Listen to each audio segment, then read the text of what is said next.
नमस्कार सभी विद्यार्थियों का रामानंद क्लासेज में हार्दिक अभिनंदन है। तो सभी विद्यार्थी आज इलेक्ट्रॉनिक्स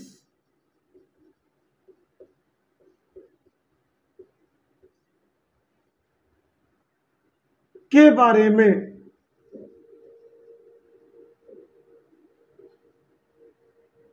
हम जो है पढ़ेंगे। तो सबसे पहला जो प्रश्न उठता है वो ये है कि इलेक्ट्रॉनिक्स का अर्थ क्या होता है। इलेक्ट्रॉन्स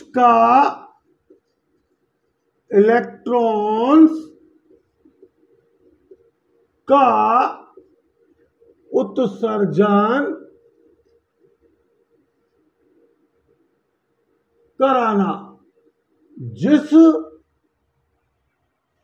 विषय के अंतर्गत इलेक्ट्रॉन से संबंधित उत्सर्जन से संबंधित आप जो पढ़ेंगे वो आपका विषय इलेक्ट्रॉनिक्स होगा।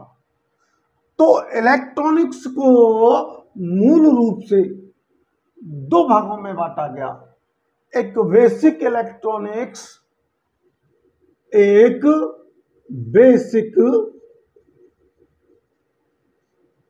इलेक्ट्रॉनिक्स, दूसरा अंकीय इलेक्ट्रॉनिक्स या डिजिटल इलेक्ट्रॉनिक्स।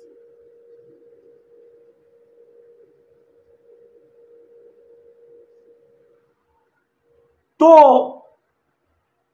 बेसिक इलेक्ट्रॉनिक्स में हम सबसे पहले चलते हैं। जैसा कि आप जो है इलेक्ट्रॉनिक युक्तियों के नाम सुनते हैं, घटकों के नाम सुनते हैं, डायोड है, ट्रांजिस्टर है, आपके दृष्टिकारी और यूजेटी, एससीआर, ट्रायक, डायक, आपने इन नामों को सुना होगा। तो सबसे पहले जो बात आपको समझनी है वो ये समझनी है कि डायोड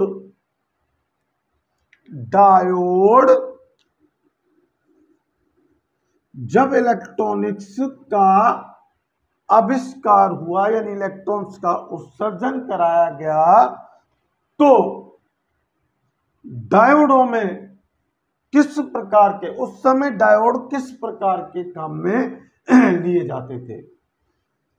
उस समय सबसे पहले वैक्यूम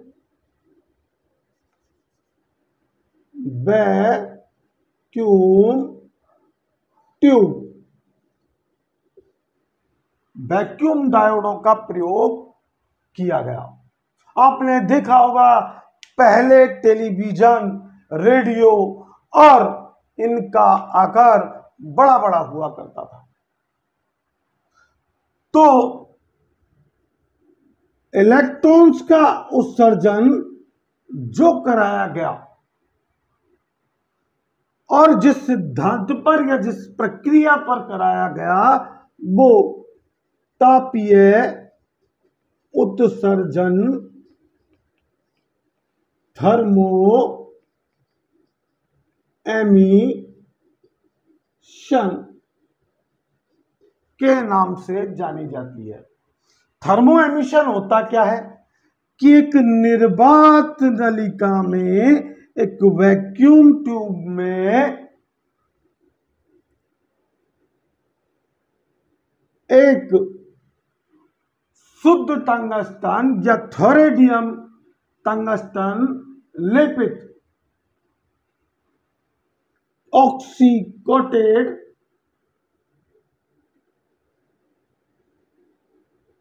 इलेक्ट्रोड का, जिसे हम कैथोड कहेंगे, इलेक्ट्रॉन का या तो सीधे विद्युत धारा प्रवाहित करके और इलेक्ट्रॉन का इलेक्ट्रोड से उत्सर्जन कराया गया, या आप जो है किसी साधन की सहायता से फिर इलेक्ट्रोड को गर्म करा करके और उत्सर्जन कराया गया। तो कैथोड हमारे दो प्रकार के विकसित हुए, एक सीधे गर्म होने वाले कैथोड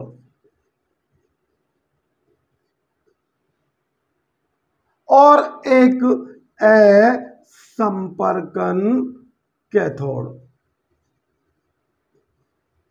यानी जिनको विद्युत देकर के और वो गर्म होकर के और इलेक्ट्रोड का उत्सर्जन कर देते हैं, वो डायरेक्टली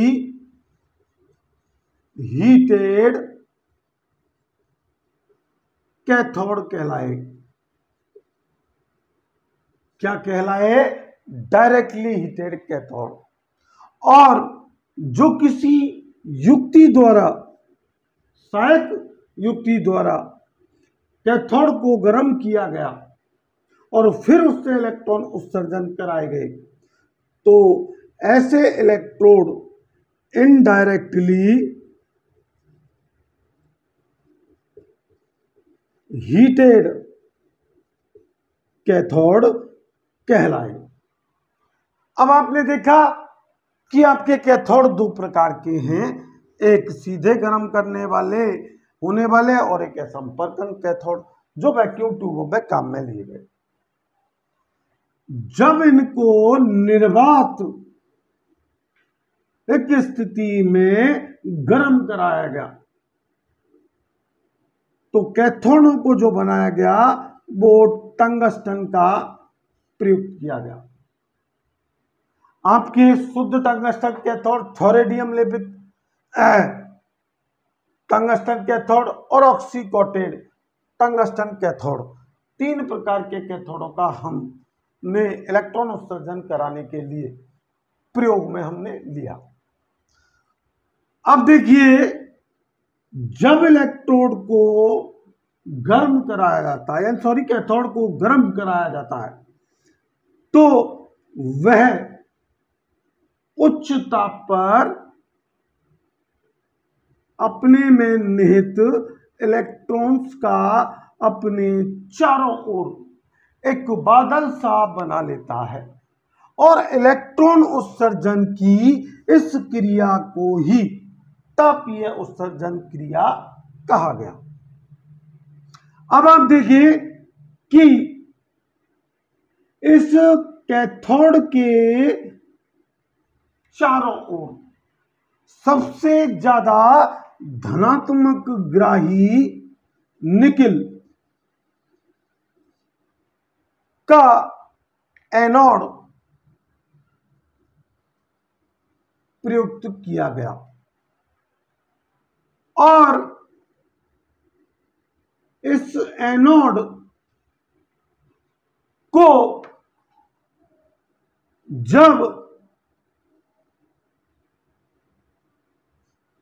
बैटरी के धन टर्मिनल से एनोड के सिरे को जोड़ा गया, तो सबसे अधिक धनात्मक ग्राही यानी चार्ज को ग्रहण करने वाला, इलेक्ट्रॉन्स को ग्रहण करने वाला निकेल होता है। ये इलेक्ट्रॉन्स जब उत्सर्जित होकर के और एनोड की ओर आए, तो यहां कब, जब आपने बैटरी के धन टर्मिनल को एनोड के धन टर्मिनल से जोड़ा, तो परिपथ में यानी कैथोड और इलेक्ट्रोड के बीच एक पतला विद्युत क्षेत्र निर्मित हुआ जिसे रोधी का विभव यानी पोटेंशियल बैरियर कहते हैं। अब जब बैटरी के धन सिरे को एनोड के धन टर्मिनल से जोड़ा गया तो 0.3 वोल्ट से और 0.7 वोल्ट तक का एक पतला रोधिका विभव क्षेत्र बनता है, जिसे इलेक्ट्रॉन भेद करके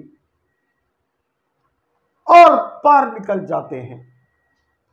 और इलेक्ट्रॉन्स जब इसे भेद करके पार जाते हैं तो एनोड उन्हें ग्रहण करके और परिपथ में धारा का चालन कर देता है। तो डायोड की इस व्यवहार को या इस क्रिया को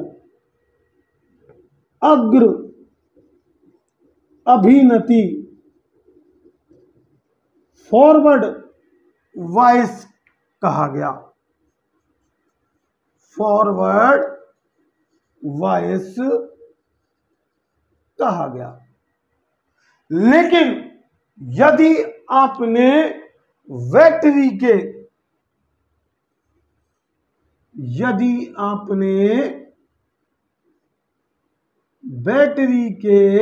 ऋण टर्मिनल को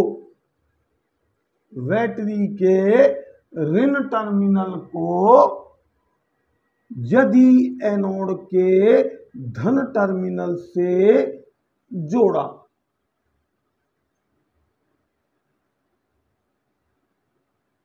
ये पॉजिटिव है ये नेगेटिव है, तो एनोड और कैथोड के बीच एक बड़ा रोधिका विभव यानी एक विद्युत क्षेत्र निर्मित होता है, जिसकी वैल्यू 3 वोल्ट से और 7 वोल्ट होती है, जिसे इलेक्ट्रॉन भेद नहीं पाते और टकरा करके वापस विपरीत दिशा में चालन होना शुरू हो जाते हैं। तो धारा क्षरित होकर के लीकेज होकर के और एक बिंदु से विपरीत दिशा में बहना शुरू कर देती है। इसे डायोड की पश्च या प्रतीप यानी रिवर्स वॉइस कहा गया। तो एक डायोड कितनी अवनतियों में प्रचालित हो सकता है? 2 प्रकार की अवनतियां प्रदर्शित कर सकता है।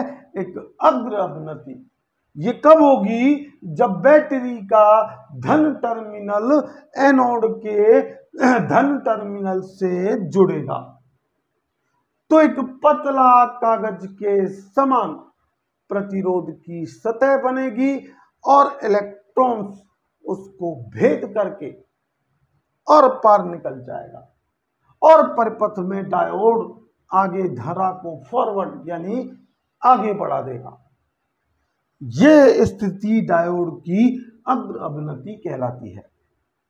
अब देखिए, जब बैटरी के ऋण टर्मिनल को जो है धन टर्मिनल से जोड़ा गया तो उस स्थिति में आपका एक प्रबल मजबूत रोधिका विभव क्षेत्र बनता है, एक मजबूत दीवार बन जाती है जिस पर इलेक्ट्रॉन टकरा करके और ठीक विपरीत दिशा में बहना शुरू कर देता है।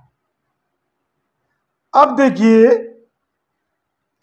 सबसे पहले बेसिक इलेक्ट्रॉनिक्स में जो डायोड आए वो वैक्यूम ट्यूब डायोड आए।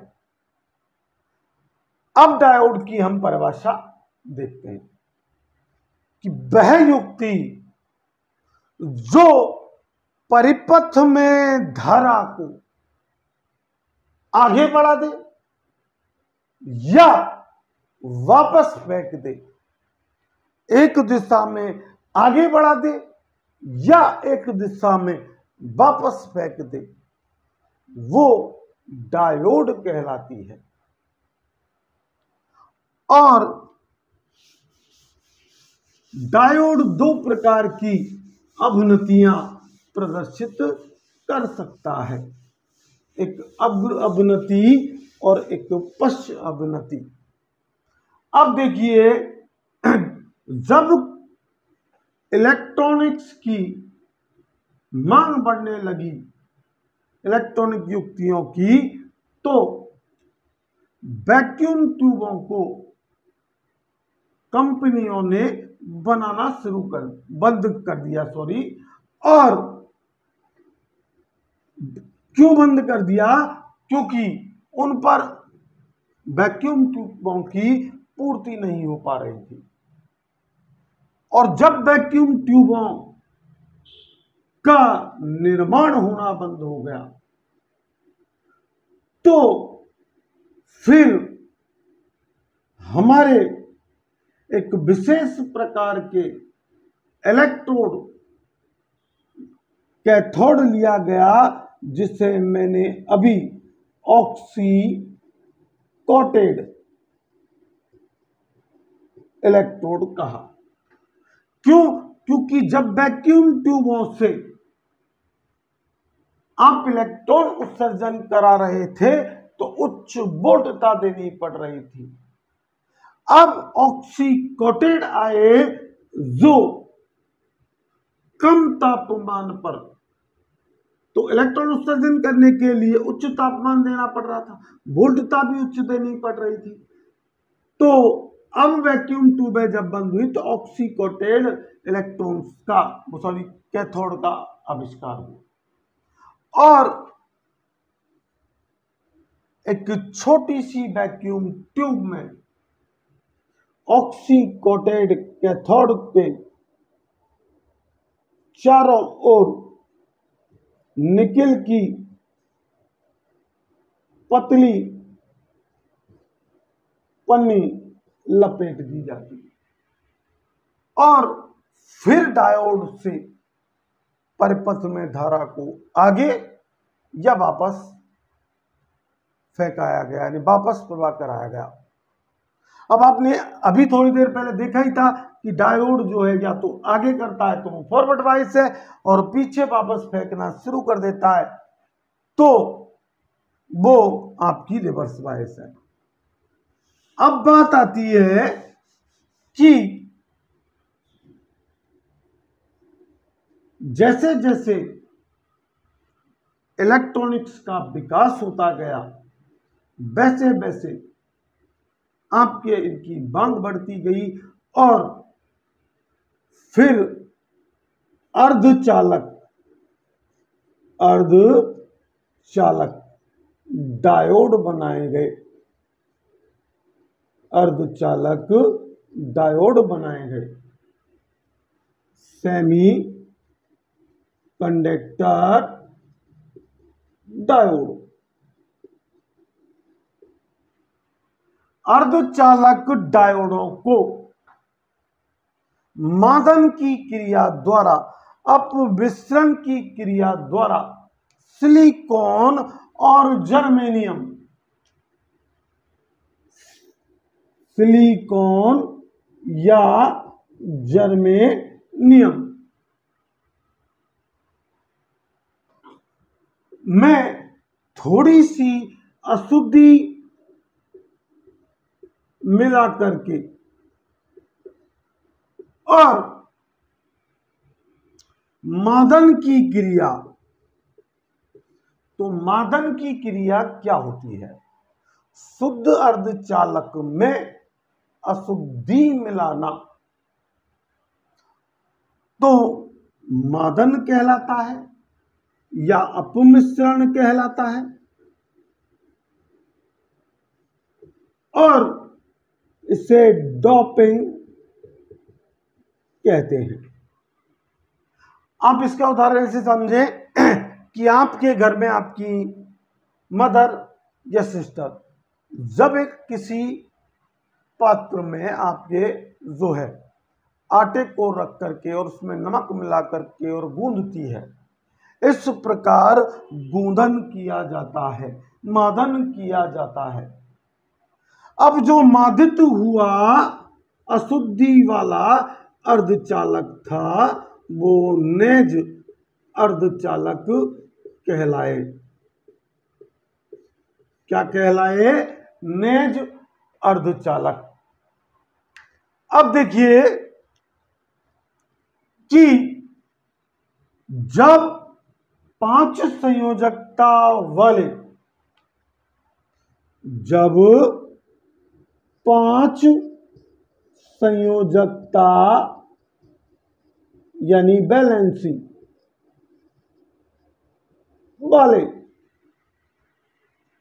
तत्व जैसे एंटीमनी, आपका आर्सेनिक,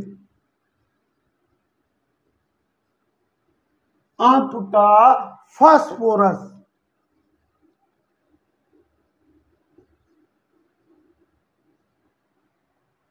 इनको जब अशुद्धि मिलाई गई शुद्ध सिलिकॉन या जर्मेनियम में, तो 5 संयोजकता वाले यानी बैलेंसी वाले एंटीमनी, आर्सेनिक या फास्फोरस की अशुद्धि मिलाई जाती है तो मुक्त इलेक्ट्रॉन की संख्या, मुक्त इलेक्ट्रॉन की संख्या कोटरों से बहुसंख्यक हो जाती है। यानी आपके कोटर किन्हें कह रहे हैं? जो पॉजिटिव एक होल बन जाता है, छिद्र बन जाता है और मुक्त इलेक्ट्रॉन की संख्या इसमें अधिक होती है, तो ऐसे अर्धचालक जिनमें चालकता का गुण आ जाता है, n प्रकार अर्धचालक कहलाए। और यदि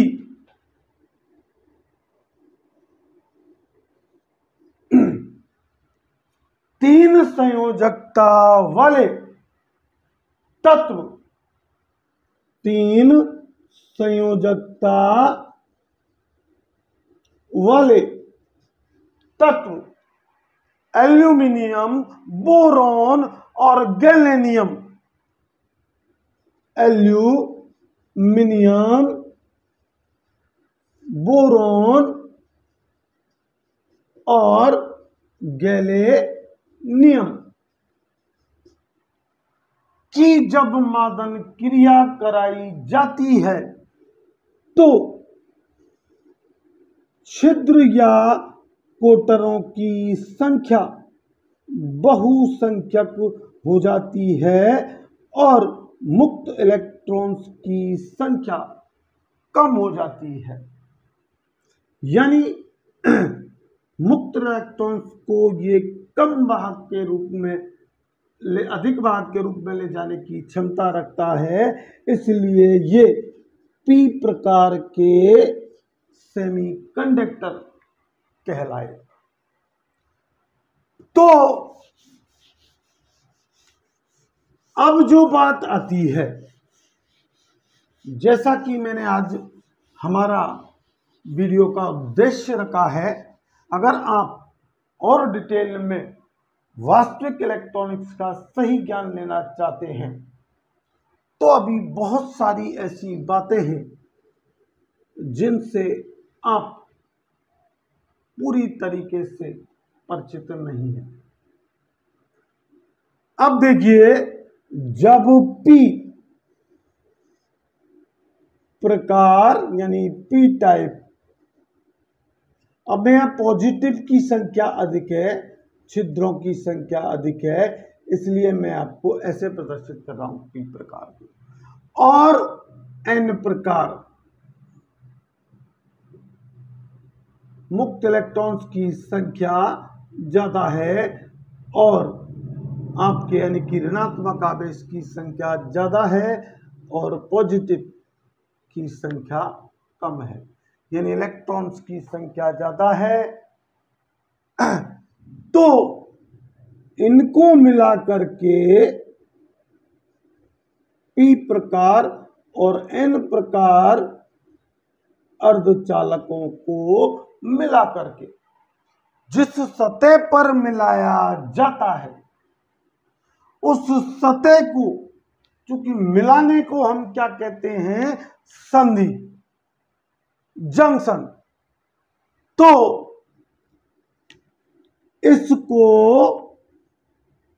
इस सतह को PN संधि कहा गया। जब ये मिलते हैं तो यहां एक पतला रोधिका विभव क्षेत्र बनता है, जिसकी वैल्यू मैं आपको बता रहा हूं कि सिलिकॉन के लिए 0.7 और जर्मेनियम के लिए 0.3 वोल्ट होती है। और ऐसे डायोड PN संधि डायोड कहलाए। इस रोधिका विभव की पट्टी की चौड़ाई 10⁻⁴ सेंटीमीटर होती है।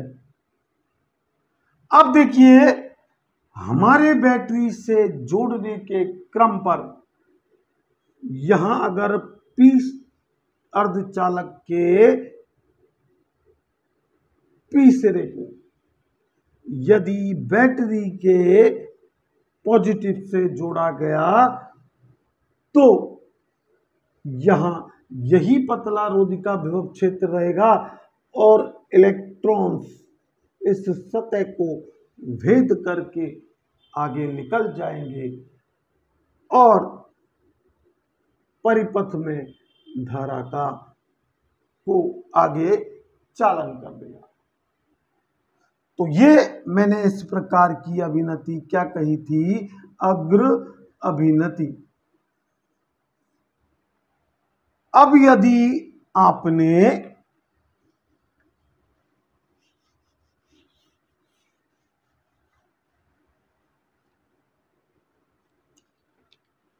PN संधि डायोड के P सिरे को बैटरी के ऋण टर्मिनल से जोड़ा और N सिरे को धन टर्मिनल से जोड़ा, तो यहां पर आपका जो क्षेत्र था वो अब धीरे धीरे बढ़ता जाता है और एक मजबूत रोधिका विभव यानी पोटेंशियल बैरियर सिलिकॉन के लिए 7 वोल्ट और जर्मेनियम के लिए 3 वोल्ट का बन जाता है, जिसे इलेक्ट्रॉन भेद नहीं पाता और धाराच्छरित होकर के और विपरीत दिशा में बहना शुरू कर देती है।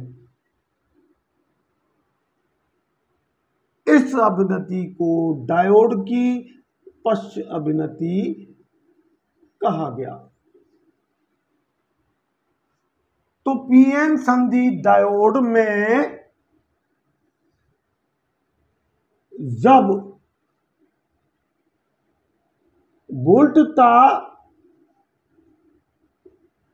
और धारा के बीच वक्र खींचा गया तो इस वक्र में देखने को मिलता है कि यदि 0.3 और 0.7 वोल्ट का पतला रोधिका विभव क्षेत्र बनता है तो उस स्थिति में इलेक्ट्रॉन्स भेद करके और परिपथ में धारा का चालन हो जाता है।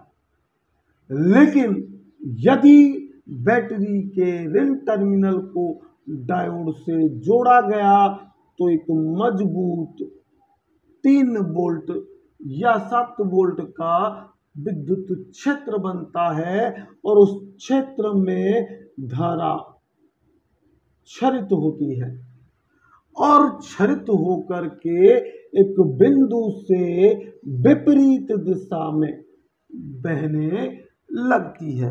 जिस बिंदु से धारा क्षरित होकर के और परिपथ में विपरीत दिशा में बहना शुरू करती है उसे भंजन बिंदु ब्रेकडाउन पॉइंट और उस वोल्टता को भंजक वोल्टता ब्रेकडाउन वोल्टेज कहा गया। तो यहां करंट विपरीत दिशा में है तो रिवर्स बायसिंग हो रहा है, यहां फॉरवर्ड है तो वहां परिपथ में धारा का चालन हो रहा है। तो आज के हम पॉइंटों को ध्यान में रखते हुए मैंने बायसिंग बता दी आपको और अब मैं आता हूं कि जो आपके डायोड हैं उनका प्रयोग जब एसी को डीसी में बदलने के लिए किया जाता है तो वो दिष्टकारी या रेक्टिफायर कहलाते हैं। अब देखिए आप रेक्टिफायर एक तो अर्ध तरंग हाफ वेव रेक्टिफायर देखेंगे और एक आप पूर्ण तरंग फुल वेव रेक्टिफायर देखेंगे जिसे पूर्ण लहर भी कहा जाता है। तो इसमें एक डायोड की सहायता से एसी के धनात्मक चक्र को ही केवल डीसी के में परिवर्तित किया जा सकता है और एक डायोड की सहायता से किया जाता है एक डायोड और डायोड के श्रेणी क्रम में एक रेजिस्टेंस जोड़ दिया जाता है और आउटपुट पर डीसी प्राप्त की जाती है। तो जो डीसी दिष्टकारियों से प्राप्त होती है वो डीसी स्पंदित डीसी होती है, पल्स सेटिंग डीसी। और स्पंदित डीसी में जो आवृत्ति होती है उसे उर्मिका आवृत्ति यानी रिपल फ्रीक्वेंसी कहते हैं। अब देखिए अर्ध तरंग दिष्टकारी में उर्मिका आवृत्ति रिपल फ्रीक्वेंसी का मान निवेशी आवृत्ति के बराबर होता है। यदि मैं कहूं एक single phase half wave rectifier की निवेशी आवृत्ति 50 हर्ट्ज है तो रिपल फ्रीक्वेंसी बताएं 50 हर्ट्ज। लेकिन यदि मैं कह दूं कि 3 फेज अर्ध तरंग दिष्टकारी की निवेशी आवृत्ति 50 हर्ट्ज है तो आपकी रिपल फ्रीक्वेंसी 50 × 3 यानी 150 वोल्ट हो जाएगी। अब देखिए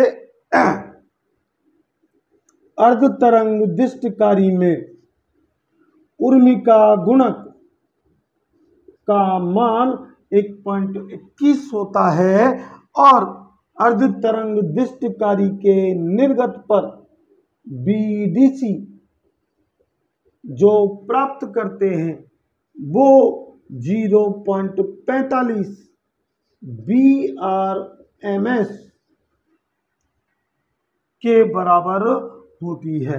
तो इसका आपको क्वेश्चन आ जाता है कि एक अर्ध तरंग दिष्टिकारी के सिरों पर RMS वोल्टता का मान 100 वोल्ट है, तो उसके आउटपुट पर कितनी डीसी प्राप्त होगी? तो 0.45 इंटू 100 यानी कि आपके 45 वोल्ट मिलेगी। अब देखिए डायोड की सबसे महत्वपूर्ण जो परिभाषाएं हैं वो है अग्ररोधन धारा। डायोड की वह अधिकतम सुरक्षित धारा जिस पर कोई डायोड बिना क्षतिग्रस्त हुए अपने में से गुजार दे, वो अग्ररोधन धारा कहलाती है। इसके बाद प्रतीप शिखर वोल्टता आती है PIB, PIB। जिस वोल्टता पर एक डायोड या जिस वोल्टता के परे एक डायोड अपने भंजित हो जाता है या क्षतिग्रस्त हो जाता है, वो वोल्टेज अधिकतम आपकी उस डायोड की PI वैल्यू यानी पीक इनवर्स वैल्यू कहलाती है। और BPIB का चाहे अर्ध तरंग हो, चाहे पूर्ण तरंग हो, चाहे आपका सेतु दिष्टकारी हो, यानी कि आपका ब्रिज रेक्टिफायर हो, हमेशा आपको यही फार्मूला लगाना है कि BPIB बराबर BRMS बटे 0.707। तो मैं जैसे अभी कहा था कि एक अर्ध तरंग दिष्टकारी के सिरों पर RMS वोल्टेज का मान 100 वोल्ट है, तो उसकी PI की वैल्यू बताओ।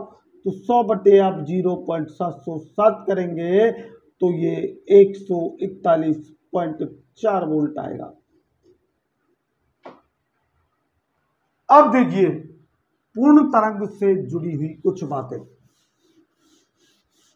क्योंकि इस वीडियो में मुझे बहुत कुछ कराना है, इसलिए जो टॉपिक मैंने डाला है वो पूरा करा करके रहूंगा। दो डायोडों की सहायता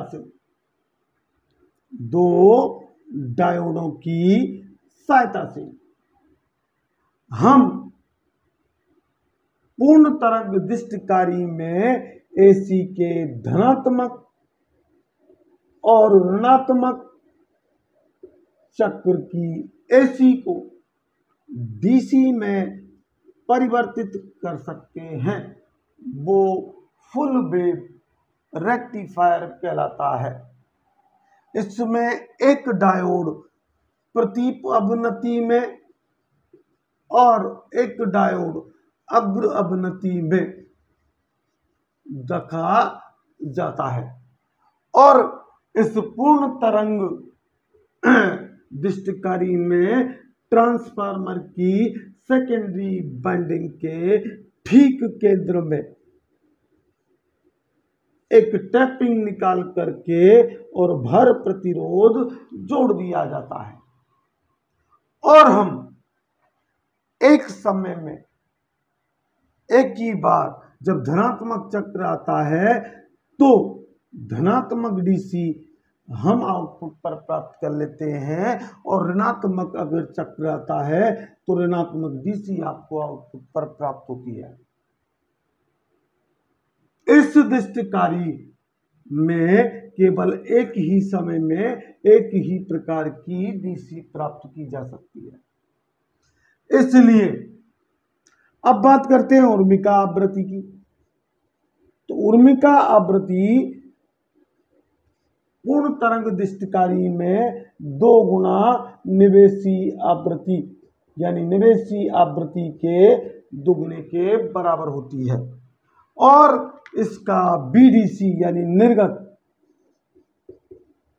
0.9 BRMS की सहायता से ज्ञात किया जा सकता है।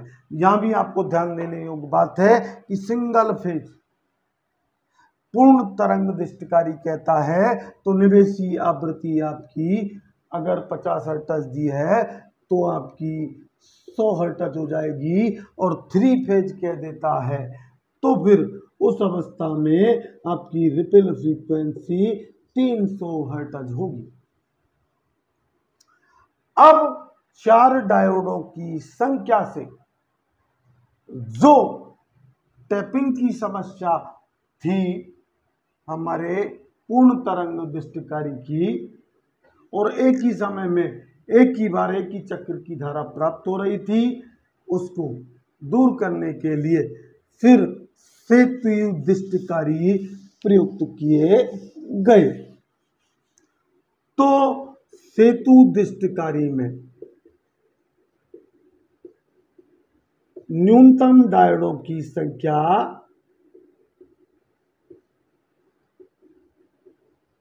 4 होती है और उर्मिका आवृत्ति का मान रिपल फ्रीक्वेंसी का मान भी निवेशी आवृत्ति के 2 गुने के बराबर होता है।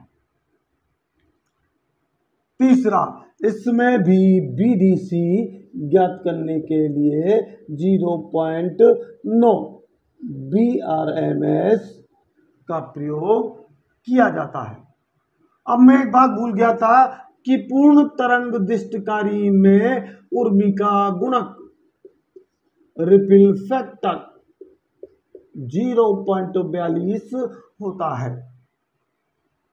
तो ये भी आपके ध्यान रखने योग्य बात है। अब आप जैसे मैंने आपको फॉर्मूलेज की सहायता से और बीडीसी और आपको उर्मिका आवृत्ति बताई थी, उस तरीके से आप सेतु डायोड, सेतु दृष्टिकारी, ब्रिज रेक्टिफायर का अध्ययन करेंगे। इसमें 2 डायोड अग्रअवनति में प्रचालित होते हैं और 2 डायोड प्रति अवनति में प्रचालित होते हैं। तो आज आपको सेतु दृष्टिकारी के बारे में और भी बातों का आपकी गाइडलाइंस या आप जहां कहीं भी ऑफलाइन क्लासेज ले रहे हैं वहां पर देखना है, क्योंकि आज जो बातें मैंने बताई थी वो प्री एग्जाम के लिए बहुत इम्पोर्टेंट बातें हैं। तो लगातार बने रहें हमारे चैनल पर और जो नए चैनल पर हैं वो सब्सक्राइब करें और बेल आइकन का बटन प्रेस करें जिससे हमारी अपकमिंग वीडियोज का उनको नोटिफिकेशन प्राप्त हो सके। तो